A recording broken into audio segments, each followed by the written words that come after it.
you, it's me. Today, let's talk about queues. This time around, a queue isn't something that we're unfamiliar with. It's pretty much how everything in our day-to-day life works. When you go to a store, the first person in line is the first person to check out. You go to office hours and the TA helps you in the order in which you arrived. Even if you want to watch movies on Netflix, you can queue up the movies in whatever order you want to watch them in. And that's what queues do in software development. They're just a way of putting data in line so that you can deal with the data in the order that it was inserted into the queue. So where do queues get utilized in software? Well, almost everywhere. APIs usually have some queuing mechanisms so that they can handle the requests in the order in which they arrive. When you get 2 sequential notifications on your phone, those notifications are inserted into a queue sequentially to make sure that the first notification is shown to you before the second one. We even see this in online stores where the orders go into a queue. This means that the first person who paid is reserved a product before the next person.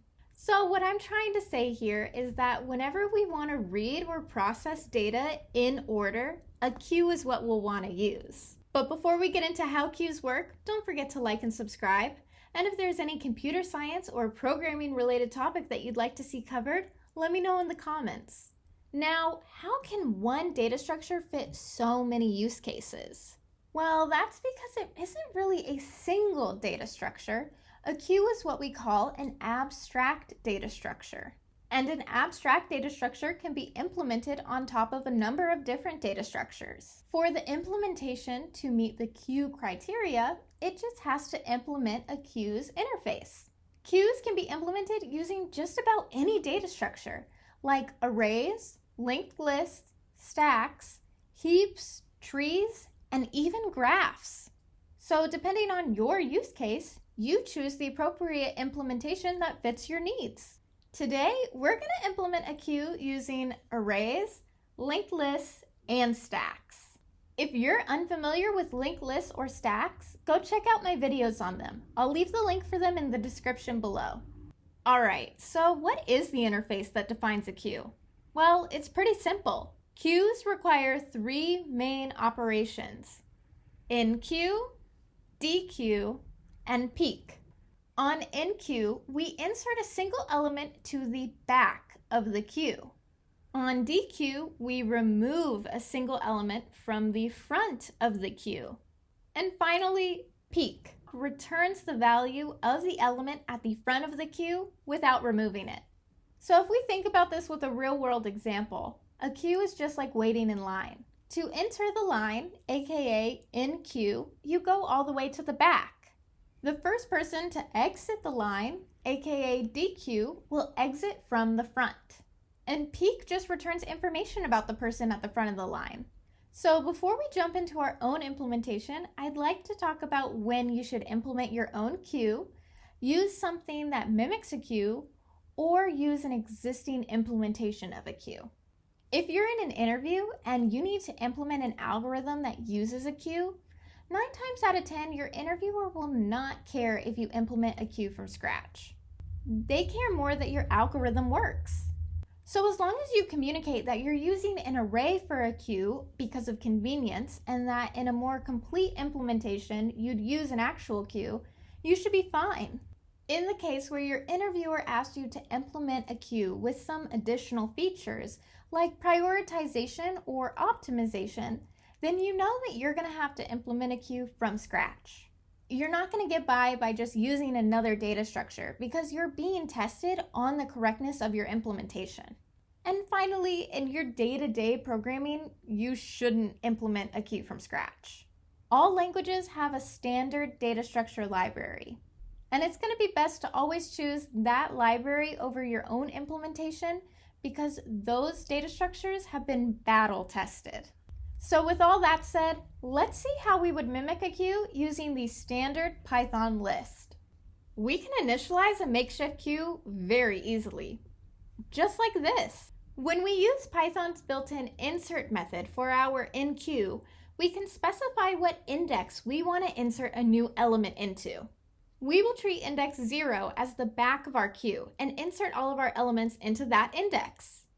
After inserting 3 elements, we can see what our queue looks like.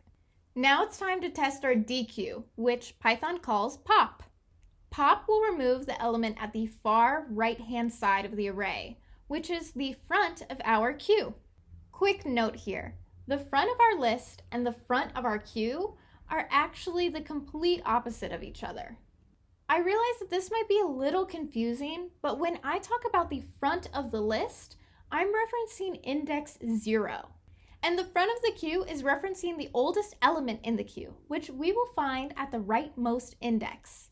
So back to our queue, we're going to fashion a peek method by accessing the element at the very right of our list. This would be the element at the front of our queue. And remember, in Python, we can actually use -1 as a shortcut if we don't know the length of the list. As you can see, Python offers us a very flexible interface with these built-in methods. And this isn't the first time we've done this. We also mimicked a stack using an array in our stack video. This flexibility, however, does come at a cost. A Python list insert at index 0 costs ON. But as I said, when you're in an interview setting and you're substituting a list for a queue for convenience, you can actually approximate that insertions, pops, and peeks will all cost O1 time and space. Next, let's do a proper array-based queue implementation. As you may recall, true arrays are fixed in size, which means if our array needs more or less space, we actually have to reallocate our data to a new array that's either larger or smaller than our original one. Before we start implementing anything for this queue, let's build some intuition on how it'll behave. This will be similar to our list-based queue. To enqueue an element into our queue, we will insert that element at index 0 of our array. To dequeue an element from our queue, we'll remove the element furthest on the right of our array. To peek, we'll essentially just return the value of the element that's at the front of our queue. Now that we understand how our queue will function, let's start by defining a class, arrayQueue. Since we're using an array, we'll take in a size parameter in our constructor. This will be the initial size of the queue's underlying array. To make sure we utilize the space efficiently, we'll half the size of the array every time our utilization falls below 1/2, and we'll double the size of the array each time the array is full. The next property we want to define is called front. This will represent the index of the rightmost element. We'll initialize it to -1 because we don't have any elements in our array yet. So maybe you're thinking, how will we continuously insert elements at index 0? We'll do that by shifting our array down by 1 each time we insert a new element. If you're asking yourself if it's possible to use the front of the array as the front of the queue, and then simply just insert elements to the back of the array, then you're totally right. You absolutely could. But both of these approaches will land us at the same space and time complexity. So now the last property we need to define is array, and we'll initialize its size to size. To make it easy for us to view the internals of our queue, we want to define repr. This is a serialization method we use when we want to print our object. In here, I just simply serialize the array. But you could include other variables like front and size if you wanted to. So first, before we define any of our queue methods, let's define some helper methods. We're going to start with swap. We're going to use swap to shift over the array when we enqueue a new element. The swap function takes in 2 index parameters and swaps the values in the array at those indices. The next method is double. Double will resize the array when it's completely full. The first thing we'll do is check if the length of the array equals front index plus 1. This will indicate to us that self.front is at the last index in the array. So we need to double its size. Inside of our if statement, the first thing we'll do is double our self.size property. And we'll allocate a brand new array in that size. And after that, we just replace the old array with the new array. If self.size does not equal self.front plus 1, then we'll exit because the array isn't completely full, so we don't need to double. Our last helper method is half. Half will half the size of the array if less than half of the space is being utilized. So we need to check for two things. First, is less than half of the space being utilized?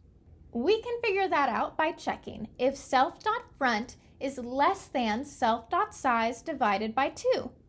The second check is to verify that self.size is greater than 1. We do this to avoid the case where we end up with size 0 for our array. If those two conditions aren't met, then we'll just exit early. Inside of our if statement, let's divide self.size by 2. Next, let's allocate a new array half the size of our original array. We iterate over the old array to copy the values into the new array, and then finally we reassign our self.array property to the new array. Alright, now we have all the helper methods that we need to find. Let's implement our queue. Let's start with enqueue. First thing we'll do is take in a value parameter. This will be the value that we put into our queue. We have two cases to handle. The first will be that the array is completely empty. That will be the case if self.front is -1. In that case, there's no need to shift any elements. All we have to do is assign our value to index 0. The second case is that we already have elements in our queue. The first thing we're going to do is call double. It's okay to call double every single time because it'll exit early if the array is not full. Next, let's shift every element in our array down by 1. We'll do this by first moving the element at index front down by 1. Then we move the element at index front -1, and the element at index front -2, etc. All the way down to element at index 0. To handle all this swapping, we use our swap function. And the only tricky part of our while loop is that it's counting down from self.front to 0. Once everything is shifted down by 1, we just assign our value to array index 0. And the last thing we need to do in this method, whether we executed case 1 or case 2, is to increment front by 1. Now, let's implement dequeue. First thing we'll do is avoid reading out of an empty array. In the real world, we would return an error if a read out of an empty array was attempted. But because error handling is so language specific, we're just going to return none. In the case where the queue is populated, we'll assign the variable temp the value at index self.front. Then we'll assign none to the value at the self.front index. Next, we'll decrement our front index by 1. Then we'll call half. If we're utilizing over half of the array, then this will exit early, so it's okay to call it every time. And last but not least, let's return temp. So we've made it through the hard part. All that's left now is to peek. So peek will do one of two things. If self.front is larger than -1, then that means we have elements in our queue. So we just return the value of what's ever at the self.front index. In the event that our underlying array is actually empty, we'll just return nothing. And again, in the real world, you would actually return or throw an error here, but we're just going to skip that part for now. Okay, so let's first go over some space complexities. For enqueuing a new value, the worst case space complexity is as follows. We would have to create an array double the size of the current array. That's O2n. Then we'd copy over n-1 values. So that roughly gives us O3n-1. That can be reduced to On. But recall that all of that only happens when double actually executes, which will happen 1 out of every n times. All other times, we run an average of O1 space because we're only populating an additional slot in the array. So we can say that we're running O1 amortized space. For our time complexity, let's consider the worst case first. We initialize an array at O2n. Then we copy the old array into a new array for an additional On. Then after that, we swap over another n-1 elements, which will give us another O(n-1). So that comes out to a total of O(4n-1). But remember, once again, we can reduce it down to just O(n). But recall that all of this only happens once every n operations. All other operations, our time would be OK, where k is less than n, but greater than or equal to 0. K accounts for the number of swaps we have to make. So to conclude, we can say that our amortized time complexity would be OK, where k is less than n. Strangely enough, dq shares the same space complexity as nq. The only difference is that we're not initializing an array twice the size, but half the size. But because we always drop the coefficients when estimating time complexities, they both come out to be the same. For time complexity, the worst case for our dq method is also on, in the case that our half method has to execute. But because all other times are O1, we can say that our time complexity amortized is O1. And our peak method will cost us O1 time and space because it's just accessing the front property. Let's quickly test our methods just to make sure that they behave how we expect them to. We'll initialize a queue, size 5. I can easily enqueue 5 elements using a for loop. Let's see what our queue looks like when it's populated. If we add one more element and then print our queue, notice how the underlying array had to resize itself by double. And let's use our peak method to make sure it returns what we know as the front of our queue. Let's call dq once. Now let's check our queue and see if our half method was executed. And finally, if we call dq on every element in our queue, we should end up with an empty queue. Okay, so this implementation of a queue is kind of rigid. Shifting things up and down is pretty costly at on. But what if I told you that there was a better way that could actually offer us O1 amortized space and time complexity? Well, I'll give you a hint. They're called circular arrays. Let me know in the comments if you want to see a video on how to implement a queue using a circular array. Alright, that's all good. But now let's use a linked list to implement a queue. For this, I'm going to use the same definition of a linked list that I used in my linked list data structures video. The link to that is in the description below. But before we get going, we need to build a little bit of intuition. In direct contrast to how our list and array implementation work, we're going to insert elements to the very end of our linked list. And we'll utilize our pop method to remove elements from the front of the linked list. But before we start implementing the queue itself, I just want to optimize our linked list class a little bit. This will allow us to insert at the very end of the list in O1 time. Maybe you notice how this differs from a traditional linked list where we always insert at the head node. This specific change will enable our enqueue and dequeue methods to work at O1 time and space. We just accomplished this by adding a tail property, which points to the very last node in our linked list. As we do this, just keep in mind that in a list length 1, the head and tail properties will point to the same node. Our node definition is going to remain the same, but inside of our linked list class, we're going to add a tail property, and we'll initialize that to none. In our insert method, we modify our base case to set tail equal to head when we insert a node into an empty list. Next, we can go ahead and just rewrite our insert at tail method. The first thing we do is copy over the same exact base case from insert. Because remember, if we're inserting into an empty list, the head and the tail will be the same node. Outside of our base case, to insert a value at the tail, we need to create a new node. Then set our current tail to point to that new node, and then finally reassign our new node to be our tail property. Awesome, now our linked list class is able to insert at the tail in O1 time. Now we can implement our new class linked list queue. In our constructor, we need to define an instance of our linked list class. And don't forget to define your representation method so you can actually print out all of your hard work. Now, let's define our enqueue method.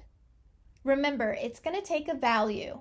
When enqueue is called, remember we said we're going to append that new value to the end of the linked list. This can be achieved with a single call of insert@tail. That's all we had to do for our enqueue method. dequeue will be just as simple. All we have to do is call pop from our linked list class. This removes and returns the head node. Finally, we get to peek. We can do one of two things here. We could implement a method in our linked list class like we did in our stacks video. I think there we called it first. What first does is just return the value of the head node. But another way to do it would be to pop from the list and then reinsert that value back into the front of the list. Because we're using a linked list, the cost of either approach is 0(1). And that actually defines the space and time complexity for all our other methods as well. Building a queue with a linked list is very easy and can be efficient with 0(1) for all the methods. But now we need to test our class. We will initialize a new linked list queue and loop over it 5 times, enqueuing a new element each time. Let's look and make sure that our queue is how we would imagine it. Remember, we're using a linked list, so the order of our elements is flipped from our array examples. If we peek into our queue, do we get element 1? Yeah, we do. And now let's dequeue a couple of elements and print our updated queue. Hopefully this looks like how you would imagine. We have one more implementation to go over. But before we continue, if you haven't had the chance to, please like and subscribe. Okay, so this last queue implementation I think is a very interesting one. I want to show you how abstract data structures truly abstract away the underlying data structure. To do that, I copied over the stack that we built in the stacks video, and I renamed it AnyStack because its implementation doesn't matter. What I hope to show is that it's enough to just know what the interface is and not the underlying implementation details to see if you can use something. This was definitely a concept that was difficult for me to grasp when I was first starting, so hopefully this helps you as well. As always, we need to first build some intuition on how we would even use a stack to define a queue. Imagine we have 2 stacks. A stack can push and pop from a single direction. If we define our 2 stacks, we can call one front and one back. The back stack will hold all the queue elements in order from back to front, meaning pushing an element into the back stack will enqueue it to the back of the queue. The front stack holds all the elements in order of front to back. So removing an element from the front stack will remove it from the front of the queue. We will always have a single stack populated at any given time. That means the data that we enqueue and dequeue will move from one stack to another depending on what operation we hope to accomplish. Let's see it play out in an example. When we push an element, we organize it into the back stack.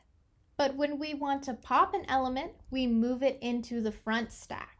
As you can see, we move our data into the stack that represents what side of the queue we want to interact with. Okay, so let's try this out. First, let's start with our constructor and 2 stacks, front and back. Now we define our representation method. In here, we serialize our stacks so we can see what happens on each operation.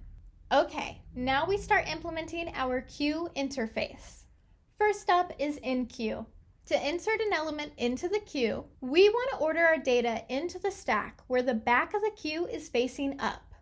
Easily enough, that'll be our back stack. But before we just push anything into our back stack, we first want to make sure that if we have anything in our front stack, we move that over. We accomplish this by popping from our front stack into our back stack while our front stack is not empty. Now that stores all of our data from front to back. We can push our value into our back stack. This places it at the backmost position of our queue. Now we can implement dequeue. Similar to how we reorganize the data in enqueue, we'll do the opposite for dequeue. Since we want to remove the frontmost element of the queue, Let's first pop all the elements from our back stack into our front stack. And then with a simple pop, we can remove the frontmost element in our queue. And lastly, peek can be accomplished by dequeuing the element at the front of our queue and then just pushing it back into the front of our stack. And that's all we needed to do. So now let's look at our space and time complexities.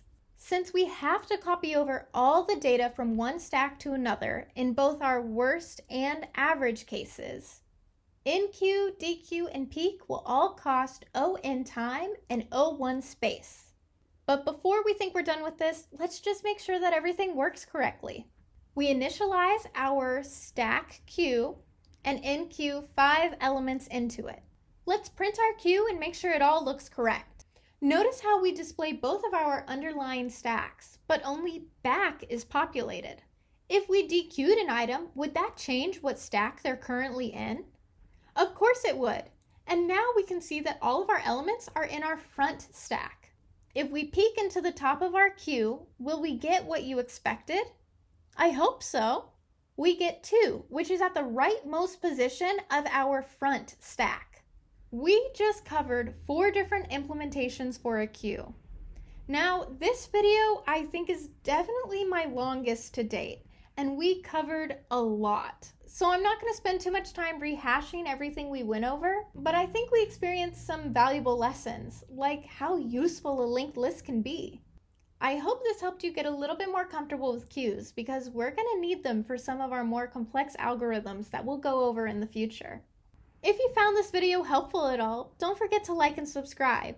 And if there's any algorithm, pattern, or problem on LeetCode that you want to go over, let me know in the comments. From me to you, have a great day.